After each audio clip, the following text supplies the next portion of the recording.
अब्बल मान्छेले खाइदियो उठाइदियो पास मैले यो बुझ्छु के होइन समथिङ एडल भन्ने जनजातिले एउटाले खाइदियो उठायो होला समथिङ यतिले खाइदियो उठाइदियो पास एकजनाले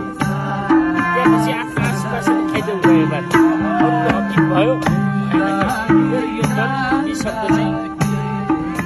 मैले कन्फ्युजन गर्छु कि संविधानमा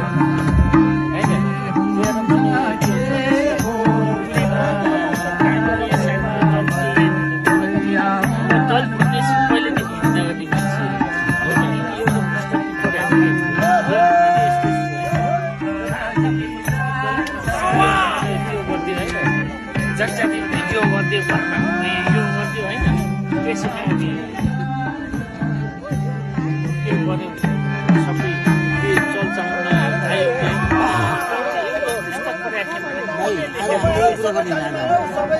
आयो